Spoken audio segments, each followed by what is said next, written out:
Hey everybody, welcome to Comix Rant, episode 11. My name is Arvin Bautista, and in this show we basically talk about some comics that I've read through and I enjoyed, and then the second half of the show I usually do a work in progress, time-lapse video of the stuff that I've been working with. The idea is that just like for me to get the creative process going, I look through comics that I have that inspire me, and then I get jazzed up and I go in and draw comics. So hopefully that does the same for you guys. Anyway, let's get into the episode. Welcome to the comic portion of Comix Rant.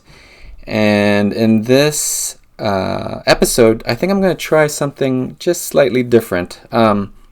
I've been doing these segments, and I take like 3 books from like different authors and different artists, and I've been trying to squeeze all my thoughts about them within this segment, which I've been trying to keep down to 15 minutes.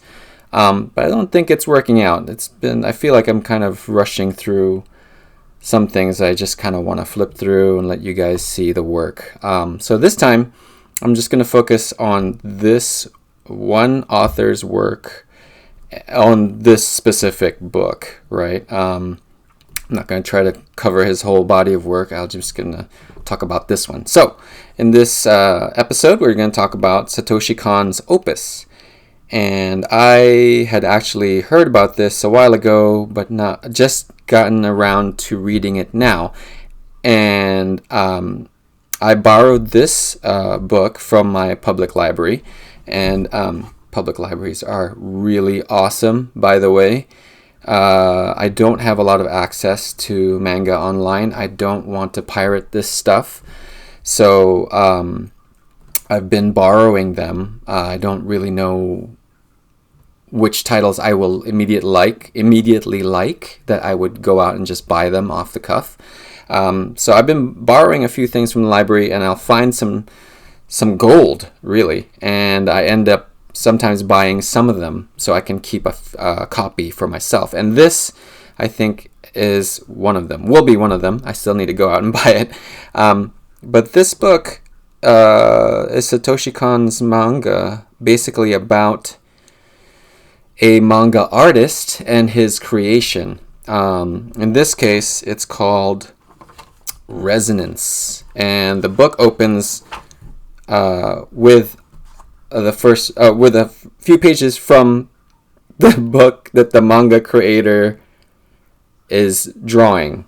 Hopefully, I'm not going to lose you here. But anyway, so the premise of the book is that it's this manga creator doing this comic book, and he will actually interact with his comic book characters. That's not too much of a giveaway.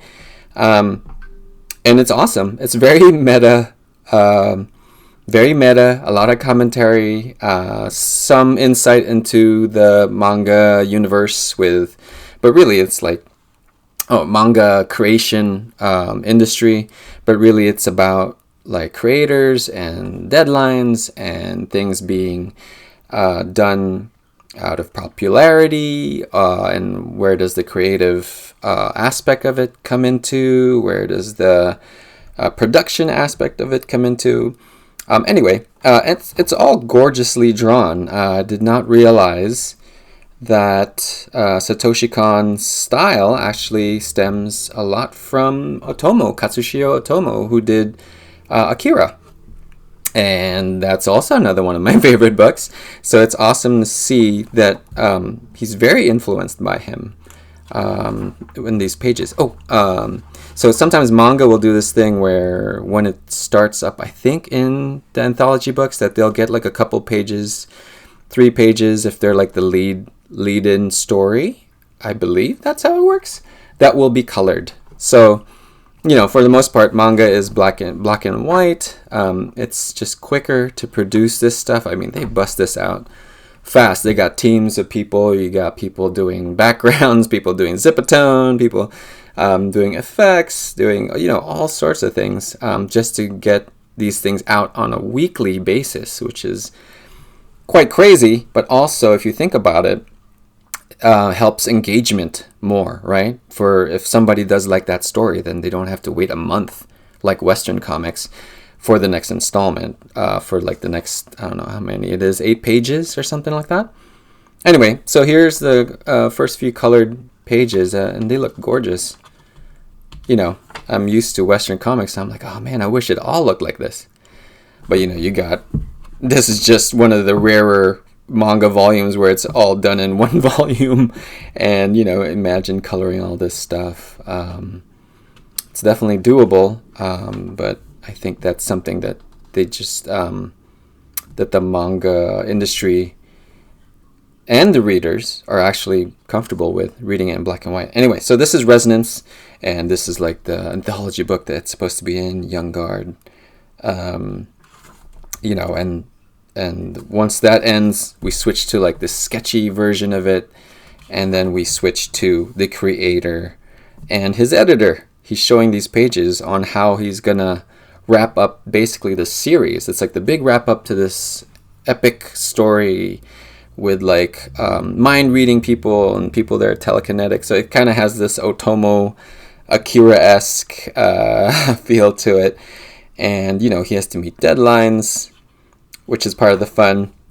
And it comes out that he reveals like, oh, he's going to do this crazy thing where he's going to kill off a character. And even his editor is like a little dubious about it. But he's like, yeah, that'll be great. And we get a little insight on his studio. You know, his bookshelf's full of books, reference books, and he has a studio mate that's helping him out, and they're messing around, and it's really cool, right? It gets you into the story, and he starts critiquing certain parts, like, oh, that ventilation grate is too much detail. We don't need that there, and all that kind of stuff that goes into the production of manga, and it's really fun, like pens, cigarettes, and cup noodles that they eat. To try to meet deadlines,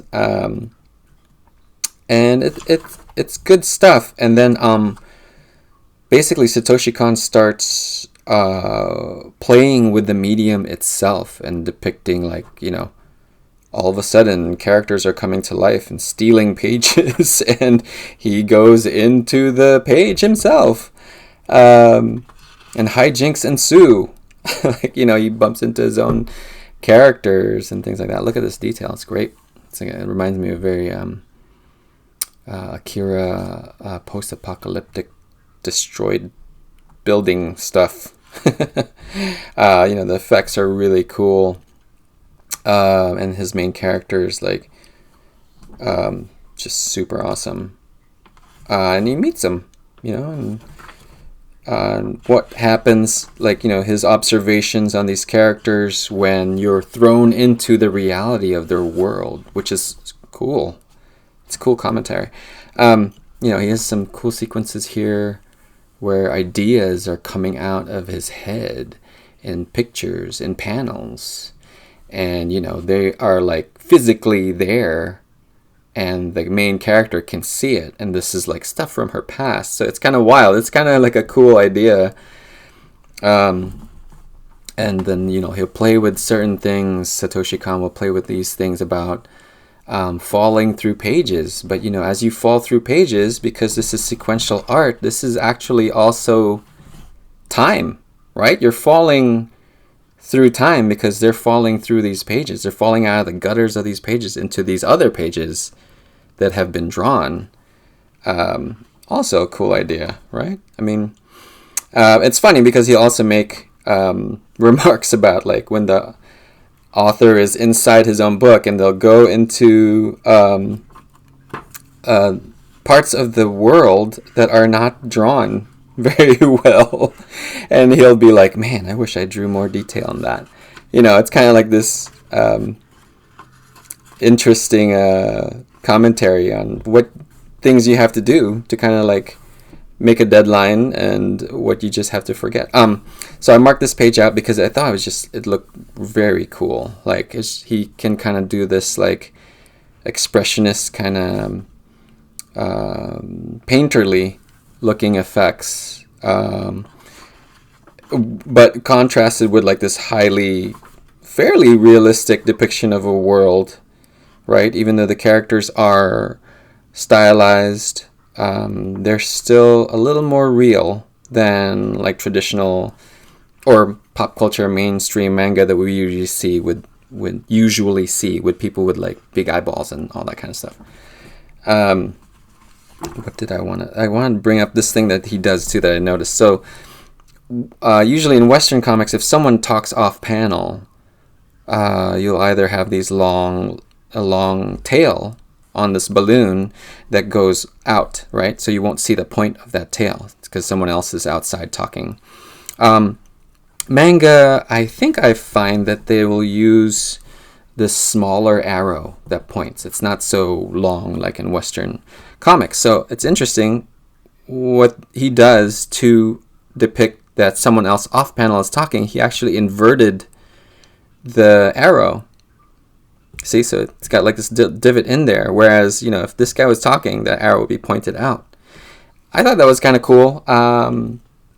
He could have easily just left it a circle. But I think because these arrows are so short in manga, I don't instantly see it as... I feel like I have to search for who's talking because these arrows are smaller. So it's kind of cool that he does this to kind of depict that someone else is talking that is not depicted on the panel. I did notice sometimes that I think here it's working well, but I think throughout the book there are also points where these bubbles will kind of overlap each other, and they're kind of like they become like one main shape. And I think because I already get confused with who's talking because of the shorter arrows, that takes me a little bit to decipher like, oh, this is some other person. Here, it's working great. I think this is successful because, okay, he's doing that technique where he shows us, oh, someone else is talking. But then I feel like because these two are together, that when she's talking, she's interrupting what this guy's talking about, right? Sometimes it just happens when I feel like nobody's really interrupting anybody, but I think this is where it's working here really good. See, he's doing it here too. It's a cool device. I don't know if I could pull it off, and I don't think any manga does this. I could be wrong because I don't read a lot. But the other manga that I've read, they don't really do this inverted effect. But yeah, we can take a look at some more of these pages, and the draftsmanship of it all is just very, very good. And he'll do some graphic shapes that look great. I'm not going to try to... Well, I can show you some of the last few pages here. So what ends up happening with this book is Satoshi Kon's work in film takes off. So now his manga work took a back seat, and actually kind of stopped altogether. That, along with the publisher of this book stopping the publication of where his stuff was, kind of canceled this whole Opus storyline. And I'm not... So after he had passed away, they found like these extra pages, or at least that's what I've read. They found these extra pages, which are unfinished. But they do bring this chapter to close. I mean, this book kind of ends on a super cliffhanger. It's not quite resolved, but it's like this awesome, super awesome cliffhanger. So, anyway, what he did was, I felt, a really good ending to this whole meta commentary. And I don't know if he would have arrived at it had all the cancellations happen and his film career taking off, but I feel like it's really well done. It's a very, very excellent way to end the meta commentary of this book. He ends it with, I won't spoil it, he ends it with even more meta commentary, and it's fantastic. Very creative, and it kind of made this whole book for me, I think. I mean, all this stuff is already fantastic, and I would have bought it just for that anyway, because it's interesting to see a different point of view on making commentary within commentaries within the industry, but make it so entertaining. But the ending, I think, just capped it off really nicely, and just made it a really even more thought-provoking book, I think. But anyway, those are my thoughts on this book. I hope you guys can go out and read it, and I hope it inspires you to draw more comics, just like it does me. I will see you in the next segment.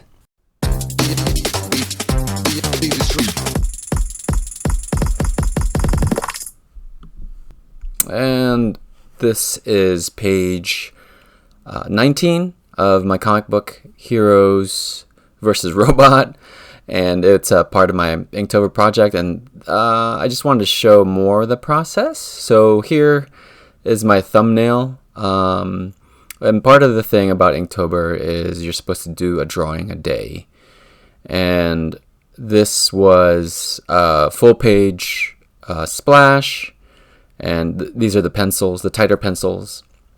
And I kind of had to thumbnail it, I think, during that day too. So I didn't get to stew on it for too long, but I did know I wanted to draw one of the heroes punching the giant robot with a giant fist. So with all that criteria in mind, I think I did well enough. Looking back at this page, I wish I did more. I'm actually planning to maybe revise it a little bit once I get all the pages done. Trying not to go back to the pages and correct things, because if I did that, I would never finish this project. But anyway, so for this, the figure that I'm inking now is so small that I resort back to this like felt nib type inking pen. It's not amazing. You can't really control the width of your line very well. There's no line weight going on. But in this case, it's all I need. I just need the lines to stay consistent, and I can move fast with it, right? I'm not worrying about anything. Looks like I'm outlining the hand too, because it's something very mechanical. This guy is like made out of metal.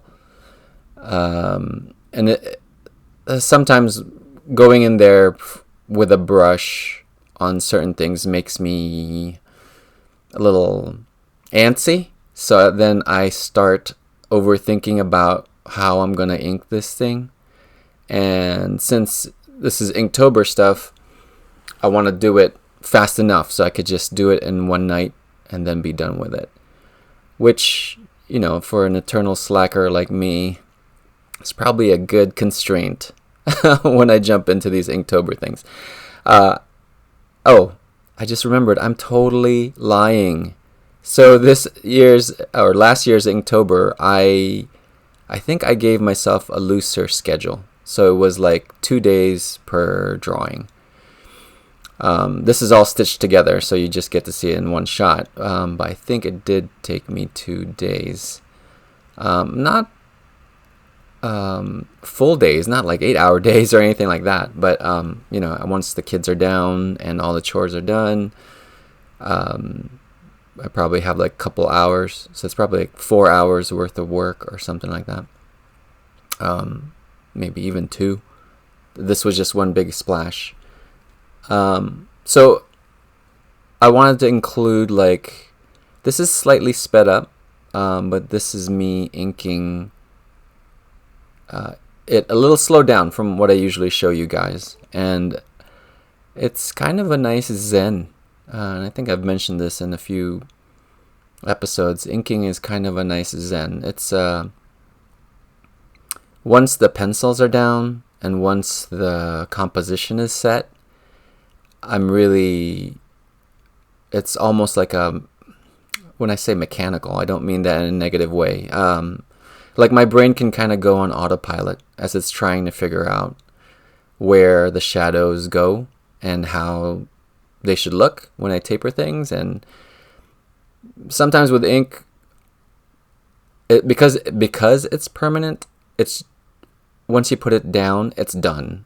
And sure, maybe you did it wrong, or I did it wrong, right? But you kind of learn how to go with the mistake, and kind of, I mean, in the beginning, it could be like really terrible mistakes.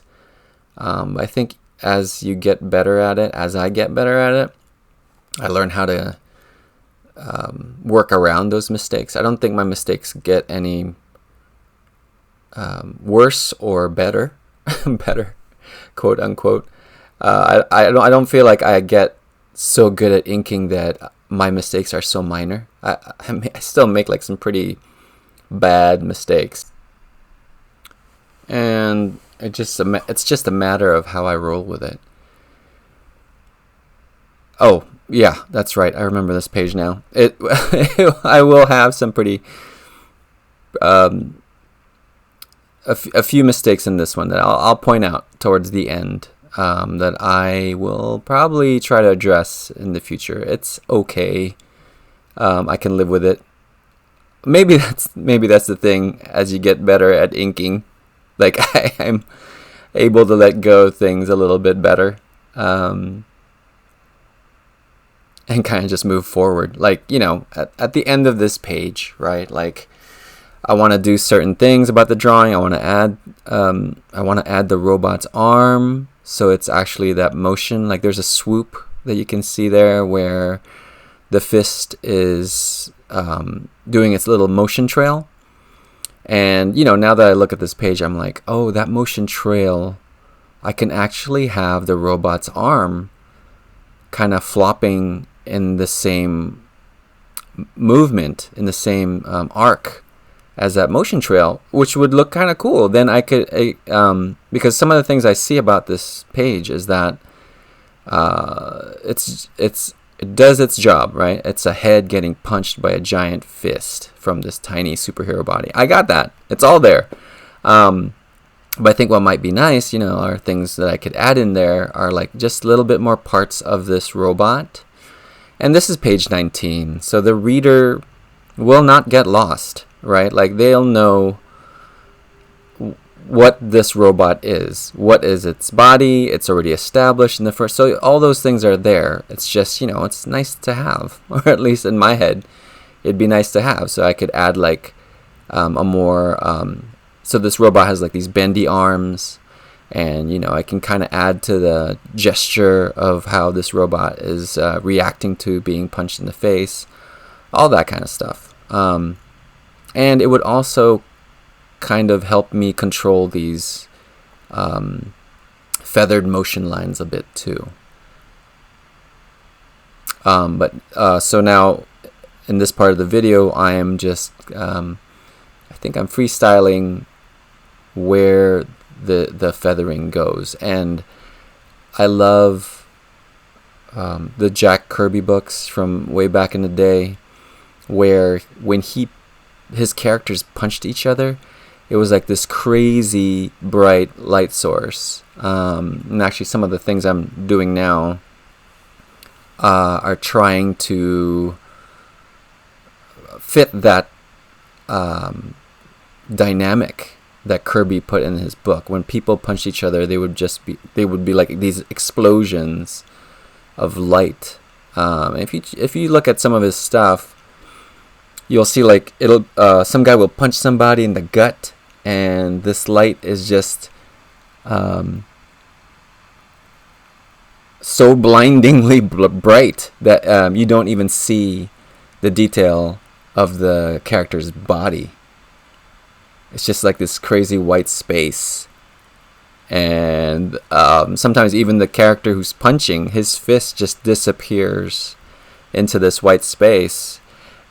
And if you look at it in sequence, it looks awesome, right? But then when you try to dissect the panel, you're like, oh, he didn't really draw much, but he was able to cut out some of these things and totally emphasize the action, the impact of that shot.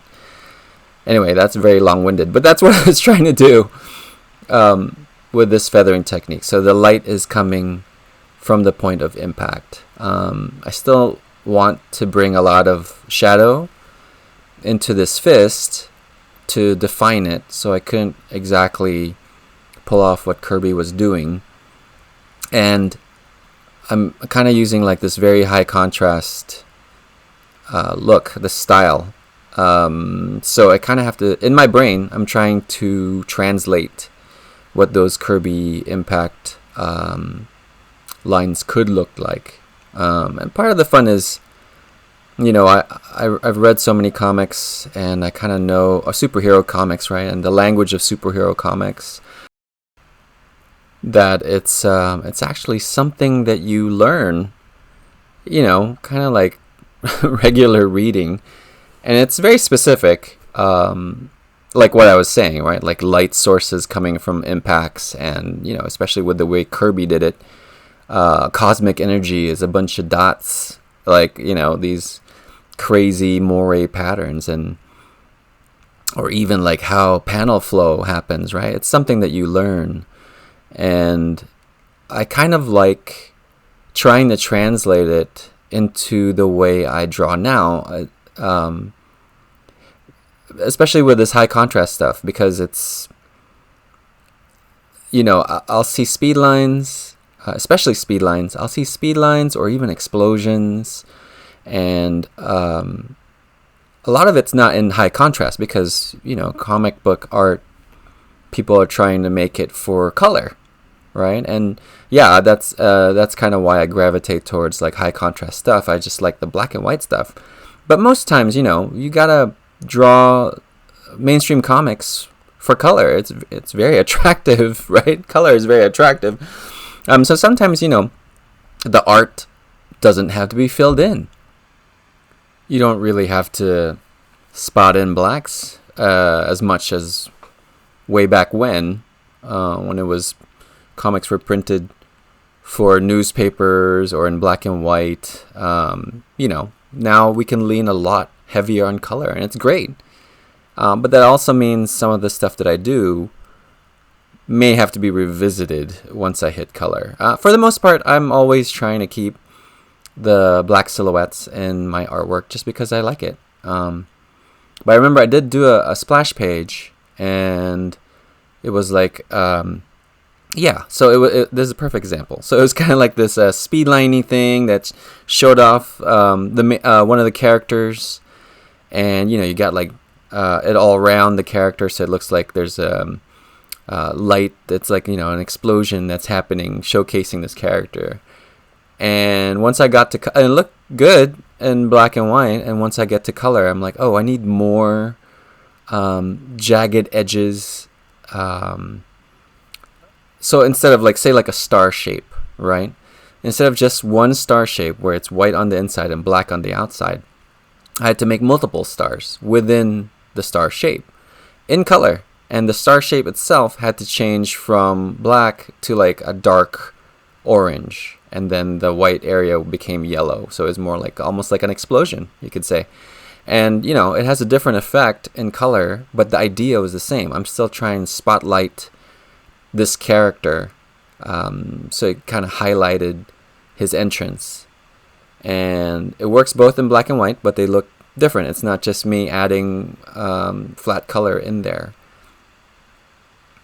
which I'm always finding I'm contradicting myself, which was initially how I colored that comic, The Bomb Squad. I wanted to just be able to put simple flat colors. And it's still kind of how I function when I color things. Flat colors, so I didn't have to waste time. Not waste time. I sound like I'm poo-pooing on the technique. But like to blend colors in from one to another, so it's like a smooth fade, right? That just isn't the way I color things. And it takes longer. Like a lot of the modeled colors that you see nowadays that everybody is able to really bust out quick, apparently, has that look, gradients, or like a blended in colors, so they flow in, transition in from one to the other better. And now this is what I consider to be the best part of inking the speed lines. So in pencil, I kind of planned them to be these solid black areas. But as I'm feathering, certain lines appear. It sounds like I'm talking voodoo, but certain motion lines appear. So I just kind of leave it that way, because as I'm feathering, you're doing it slowly and you're not filling in the whole thing, and you start seeing these white areas. So here's the finished piece, and you see these white areas that are still kind of there that I leave, and it adds to the motion of those lines, and you just kind of work with it. It's a lot of fun. I think that's where all the fun comes in. It becomes very dynamic, even though the feathering technique is so tight. I feel it still makes it look like I'm hitting something that's spontaneous, like I'm doing something that's spontaneous with these very distinct marks that I'm making. So anyway, that's my process for this page. Oh, and I almost forgot, I can point out to you the part I want to fix. It's down there by the robot's chin. I feel like it's a little bit too much black, spotting in that black for the motion line. But for now, I'll leave this alone, and I'll move on to the next few other pages. Get the rest of the story done. And I will see you next episode.